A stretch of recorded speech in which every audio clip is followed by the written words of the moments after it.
بسم الله الرحمن الرحيم. الحمد لله رب العالمين، وبه نستعين على أمور الدنيا والدين، والصلاة والسلام على أشرف الأنبياء والمرسلين نبينا وحبيبنا محمد وعلى آله وصحابته الكرام أجمعين. أما بعد، بعون الله سبحانه وتعالى وتوفيقه ومشيئته، Allah subhanahu wa ta'ala kwa msaada wake na kwa matakwa yake ametuwafikia kwa mara nyingine kukutana katika semina yetu, ikiwa leo ni siku ya 4 toka tumeianza semina hii, na ikiwa leo ni yaumul arbi'a, ikiwa leo ni siku ya Jumatano athalithatu wal 20 ya tarehe 23 min shahri llahi Sha'ban, ya mwezi huwa Allah, mwezi wa Sha'ban ya mwaka 1447 Hijiria. Kipindi tulichokuwa nacho katika semina hii dauratu ummi almu'minin Juwairiyah binti al-Harith an-Nisaiyya. Semina hii ya mama wa waumini Juwairiyah binti al-Harith radhiyallahu ta'ala anha. Kipindi hiki ni kipindi cha pili ambacho tutakwenda nacho insha Allah ta'ala mpaka majira ya saa 6 za mchana. Lakini kabla ya kuanza kusoma kitabu chetu Rasailu Tahumul Mar'ata Almuslima, liko suali hapa limetufikia toka jana, tukaona kuna haja ya kutolea ufafanuzi kwa kiasi fulani ili lipate kueleweka. Nilifikiwa na ujumbe unaoulizia kuhusiana na hukumu ya mwanamke kuvaa niqabu mbele ya wanawake wenzie. Hukumu ya mwanamke kuvaa niqabu mbele ya wanawake wenzie. Aljawab, barakallahu fikun. Jawabu ya swali hili ni kwamba an-niqabu fi shar'i juz'un min al-hijab. Ulama wanatuambia niqabu au al-burqa, wanawachuoni wanasema ni sehemu katika hijabu. Ukizungumza hijabu ya kisheria ya mwanamke, hijabu iliyokamilika, basi niqabu yumo ndani yake. Niqabu kwa Kiswahili ni kile kifuniko cha uso, kitambaa ambacho kinaufunika uso wa mwanamke, kinaitwa niqabu. Ima kifunike uso wote kiasi ambacho hakionekani chochote, hata macho hayaonekani, hiyo ni niqabu. Au ikafunika sehemu kubwa ya uso wa mwanamke, labda ikaacha macho tu kwa ajili ya kutizama njia, au ikawacha jicho moja, hiyo pia ni niqabu. Sasa kwa kuwa niqabu ni sehemu katika hijabu, mwanamke wa Kiislamu anatakiwa avae niqabu mbele ya wale wote ambao anawajibika kujisitiri mbele yao. Ala almar'a an tatanaqaba ala kulli man la yajuzu an yara minha shay'an. Anawajibika mwanamke avae niqabu mbele ya kila yule ambaye haijuzu kuona chochote kwa mwanamke huyo. wa humur rijalu al-ajanib, nao ni wale wanaume wa kando. Basi mwanamke atakiwa ajistiri kwa hijabu mbele ya watu kama hawa. Miongoni mwa hijabu ni kuvaa niqabu, asiuache uso wake nje na uso wake usiwe wazi mbele ya watu hawa. Ama wale ambao ameruhusiwa mwanamke kuonekana mapambo yake mbele yao, basi ataiwacha hijabu kwa watu hao, ikiwemo hiyo niqabu. Naam, wako watu mwanamke wa Kiislamu ameruhusiwa kuiondoa hijabu mbele yao, na wala si wajibu kwake kujisitiri na wao, bali anaweza akaonekana mbele yao. Na wamegawanyika watu hao.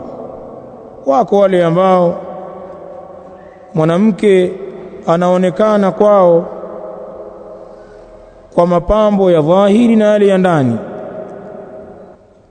akaonekana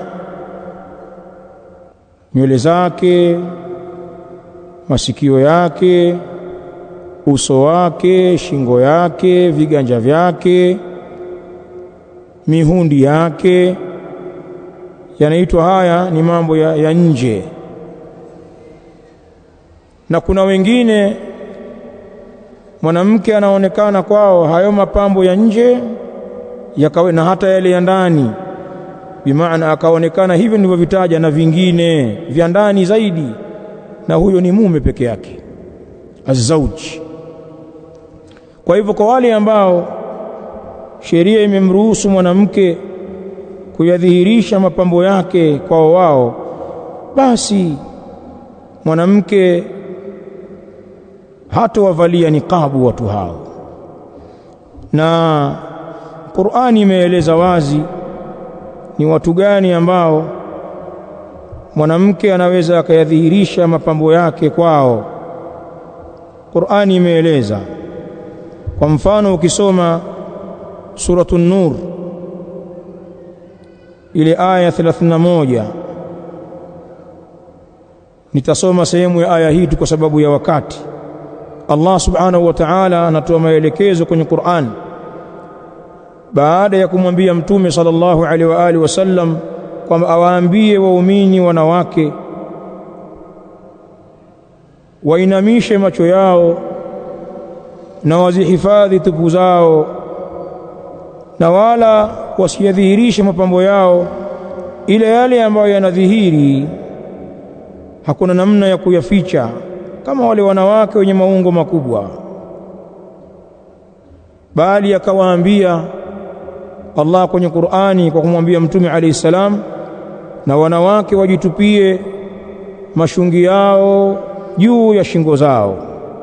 Kisha Allah akasema, na hapa ninapotaka, wala yubdina zinatahunna illa libu'ulatihin, na wala wasiyadhihirishe wanawake mapambo yao isipokuwa kwa waume zao, au abaihin, au kwa baba zao wa kuwazaa, au abnai bu'ulatihin, au kwa watoto wa waume zao, watoto ambao wanawake hawa hawajawazaa lakini watoto wa waume zao. Mtoto wa mume utadhihirisha mapambo kwake pia. Au abai bu'ulatihin, au baba wa waume zao, sio watoto au baba wa waume zao, wakwe hao.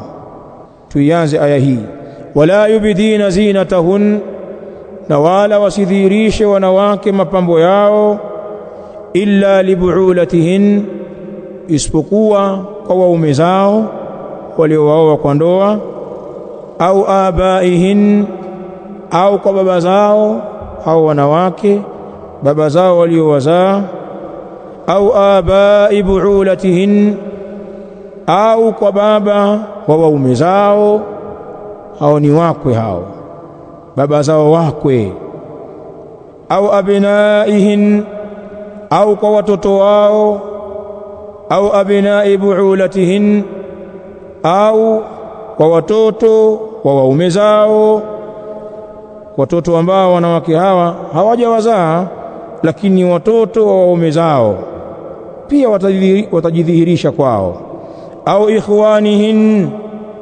au kwa ndugu zao wa kiume, kaka zao, ima kwa baba na mama au kwa upande mmoja, au bani ikhwanihin, au kwa watoto wa kaka zao, au bani akhawatihin, au watoto wa dada zao. Ibnul ukht, mtoto wa dada, atakuona wewe kwa sababu wewe ni odo wake, Allah akasema au nisaihin, au wanawake wenzao.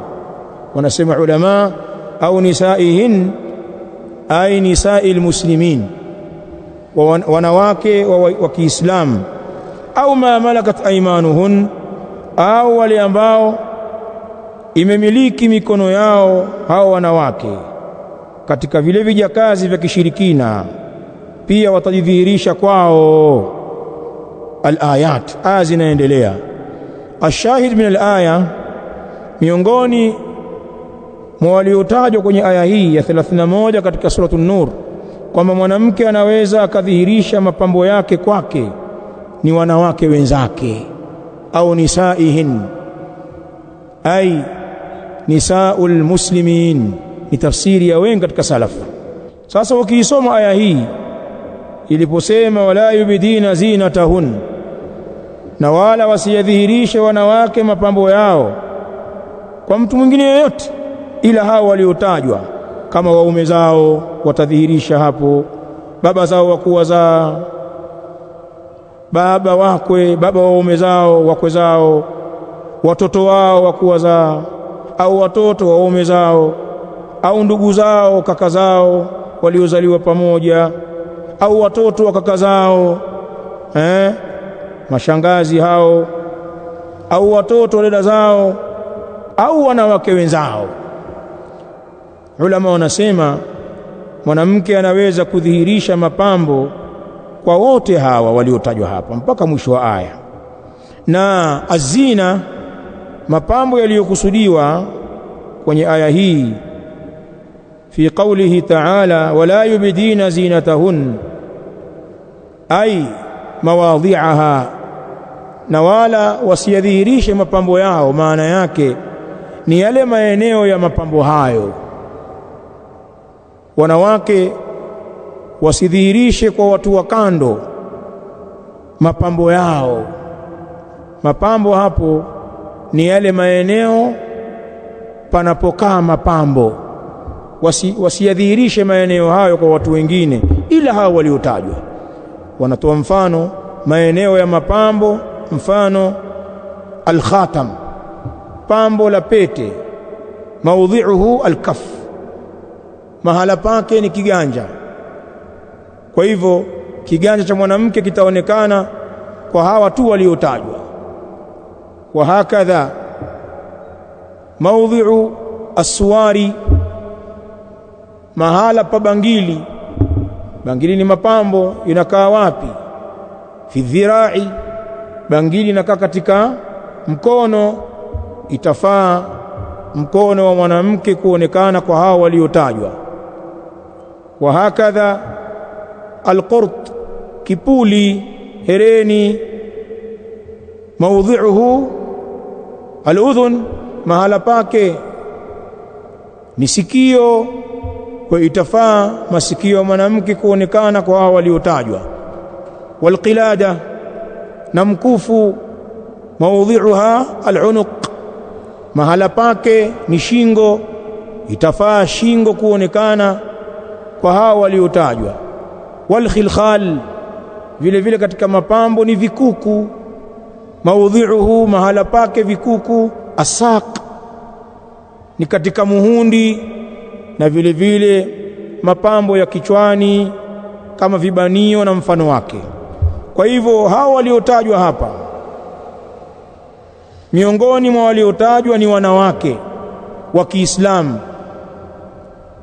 mwanamke anaweza akadhihirika mbele yao mapambo yake kama vile shingo yake, masikio yake, uso wake, nywele zake, mikono yake, mihundi yake, isipokuwa tu asiende mbali sasa akakaa mbele ya wanawake wenzake kwa mkao unaokaribia kuwa uchi, labda akalifunua tumbo au akaufunua mgongo mzima au akayawacha wazi mapaja. La, hayo ni ya ndani mno. Wanawachuoni wanazungumzia hiyo dhahir kwa hayo niliyoyataja. Maeneo haya mwanamke anaweza akadhihiri kwa hao waliotajwa katika ndugu wa karibu, kadhalika mumewe, wakiwemo wanawake wenzake vile vile. Ama kwa watu wengine wote wa kando ni haramu wasidhihirishe chochote katika hayo. Nataka kusema nini hapa? Nataka kusema kwamba kashful wajhi, kufunua uso, inda nisai almuslimat au amama nisai almuslimat, kufunua uso mbele ya wanawake wa Kiislamu ni jambo jaiz kwa mwanamke, bali hata zaidi ya uso. Anaweza akaonekana nywele zake wakakaa wakasukana, akaonekana vipuli vyake vya masikioni, vipuli vyake vya shingoni, mikono yake na bangili zake, hata miguu yake. Yafaa kudhihiri vitu hivyo kwa wanawake wa Kiislamu. Kilichokatazwa na wanawachuoni wengi mimbabil ihtiyat ni kudhihirisha mapambo kama haya mbele ya wanawake wa kishirikina na wa kikafiri. Ikiwa pana wanawake wa kishirikina na wa kikafiri, iliyokuwa bora hata hivyo pia asivionyeshe, labda sehemu ya uso tu na viganja. Sasa turudi katika swali, nini hukumu sasa ya kuvaa niqabu baina ya wanawake?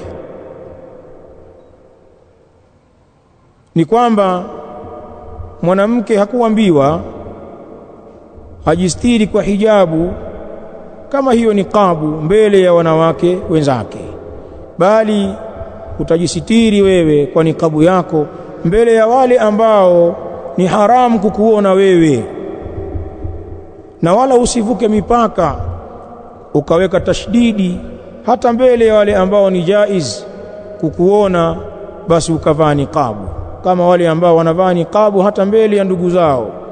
Mtu ametinga niqabu mbele ya mjomba wake, mbele ya ammi yake, kakita niqabu, anaongea na baba mkwe wake na jiniqabu, wakati ni watu ambao hukuambiwa ujistiri kwao, alafu pengine akajifunua kwa watu ambao wala hawamuhusu. Ukamkuta kafunua niqabu mbele ya machinga, ananunua chujio la chai au hereni, au akiingia kwenye bajaji anamfunulia dereva bajaji, yani kinyume nyume. Kuna wanawake hawajui ahkamu za hijabu. Wale ambao ni wajibu kujifunika kwao hawajifuniki, wale ambao si wajibu kujifunika kwao bali ni jaizi wawaone, ndio wanajigubika gubi anauonyesha usalafi wake kwa baba mkwe. Tusivuke mipaka. Kwa hivyo twende kati na kati katika sheria, isipokuwa mwanamke anaweza akavaa niqabu yake hata baina ya wanawake wenzake, pamoja kwamba asli atakiwa asiwavalie niqabu wala asijifunike kwao. Anaweza akavaa ikiwa ni mahala ambapo hapaaminiki na usalama wa stara, labda ni sehemu ambayo wanaingia na kutoka wanaume wa kando, wanaingia, ni nyumba ambazo hazina stara, au ni eneo ambalo halijachungwa. Kwa hiyo anahofia huenda wakaingia watu wasiostahiki kumuona kwa ghafla na wakamuona, basi akateremsha nikabu yake kwa ajili ya tahadhari. Hiyo itafaa, ni tahadhari ya kisheria. Au maeneo ambayo pana makamera yamefungwa na kuna watu huko nje wanafuatilia usalama kwa kuangalia wanawake kwenye kamera, akaona hii sio sehemu salama, huenda nikaonekana huko kwenye skrini, akavaa kwa kuchelea kuonekana na watu wasiostahili kumuona. Mazingira kama hayo mwanamke anaweza akabakia na nikabu yake. Lakini ikiwa mazingira yametengwa, ni ya wanawake wenyewe, yamehifadhiwa, wanaume hawafiki hapo, wala hakuna makamera, wako wenyewe wanawake, kujisiriba manikabu ni sehemu katika tashaddud. Waqad nuhina ani tashaddud, na sisi tumekatazwa na jambo la kuchupa mipaka katika dini. Misimamo ya Ahlus Sunna ni misimamo ya kati na kati, hawazembei mambo wala hawachupi mipaka. Kwa hivyo watu wazichunge hizi hali kwa maelezo haya ambayo nimeyatoa. Sasa kama kuna hali za kuhofia hayo niliyoyasema, mfano katika mazingira yetu haya ya semina mathalan, kama watakuwa wapo, wallahu aalam, sijui, ambao wanawake wako na nikabu zao mbele katikati ya wanawake wenzao, ikiwa mazingira yetu haya hayajahifadhiwa vizuri, lakini sisi tunaona kwamba tumejitahidi, mazingira yamehifadhiwa vizuri, mmesiribiwa maturubai, sisi wenyewe tuko chumbani huku, wanaume hawaingii, milango imefungwa huko na kuna usimamizi, sisi hatuna kamera katika msikiti wetu, wanawake wana uhuru hapa, na ndio maana tumetengeneza mazingira haya, wanaweza wakapandisha nikabu zao wakasoma kwa uhuru. Sasa labda mtu akihofia kwamba mazingira yetu sio salama, basi sio sawa kumlazimisha kuvua nikabu. Mwenyewe pengine anaona mazingira sio salama, labda maskini anaona turubai lenyewe hili halijafungwa vizuri, laweza likateremka ghafla. Si unaona bwana, wako wanawake wana dini bwana, ile salafia imekoa. Sasa ikiwa kiwango hiko msimlazimishe, lakini kwa wanawake waliokuja hapa, hata kama watabakia na nikabu zao, wale viongozi wetu kina Umu Isa na wenzake, lazima mumkague kwanza, muhakikishe ni mwanamke, lisije dume likajitia hapo katikati na nikabu yake tuli, kumbe lina wasanifu tu. Kiusalama, kama kuna mtu anataka kubakia na nikabu, hatumlazimishi kuivua, lakini mumkague, mwambie ukhti, hebu angalia, pandisha tukuone. Apandishe, umsalimie salama, usikie sauti yake pia. Basi baada ya hapo akiendelea kuivaa hakuna neno, ukaguzi kwa umefanyika. Lakini ikiwa nikabu hakubali kuipandisha na wala hakubali kukaguliwa, mgeni kama huyo hatumtaki katika daura hii kwa sababu za kiusalama na wanawake wengine. Sasa inabidi uondoke. Sipendi kufukuza, lakini kwa hali hiyo kwamba kupandisha hutaki, haya basi unakaguliwa na wanawake wenzio ili tujiridhishe kwamba ni mwanamke mwenzetu, alafu endelea kuvaa, tukishakujua. Pia hutaki, mimi ni hivi visigusu mimi, utaondoka hapa. Kama ukuondoka kwa hiari, utaondoka kwa pingu. Tutakuitia watu watakutoa huko katika wanawake wa kiusalama, usituchezee. Umenielewa?